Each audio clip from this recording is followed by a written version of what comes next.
రక్షకుడును పరిశుద్ధుడైన ప్రభు యేసుక్రీస్తు నామమున ప్రియమైన మీ అందరికీ ఉదయకాల శుభములు. దీవించే దేవుడు, కుడి ప్రక్కన నిలుచుచున్న దేవుడు, మన సంతోషానికి కారణభూతుడు. 109వ కీర్తన 28వ వచనం. వారు శపించుచున్నారు గాని నీవు దీవించుదు.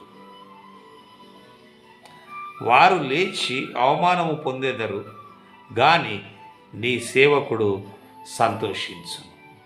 వారు నీ శత్రువులు, నిన్ను శపించేవారు, నీ విరోధులు.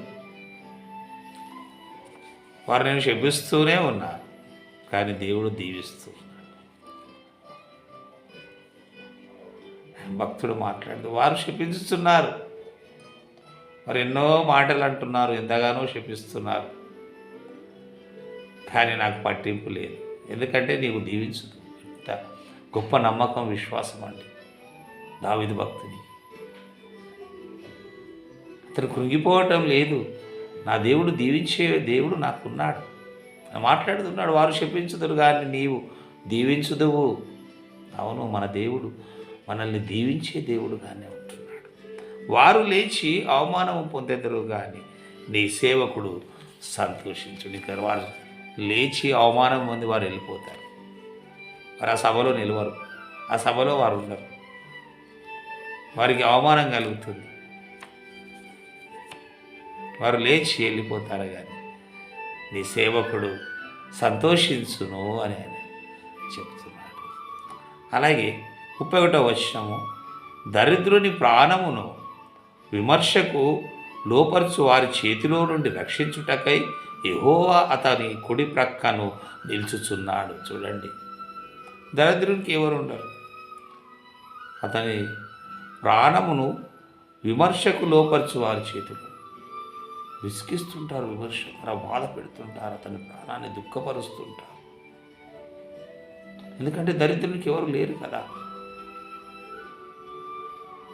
అని విమర్శిస్తూనే ఉంటారు, విమర్శకు లోపరుస్తుంటారు. కానీ వారి చేతిలో నుండి రక్షించుటకై అతని కుడి ప్రక్కను దేవుడు నిలుచుతున్నాడు. చూడండి, ఎవరు లేరు దరిద్రునికి అని అనుకోకూడదు.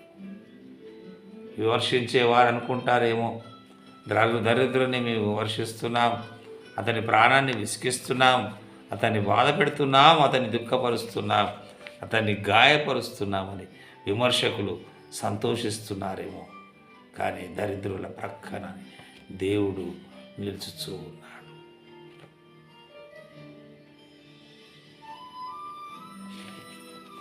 దేవుడు నిలుచు, మన దేవుడు నిలబడి మనల్ని నడిపించే దేవుడు, మనకు ధైర్యాన్ని ఇచ్చే దేవుడు, మనల్ని దీవించే దేవుడు.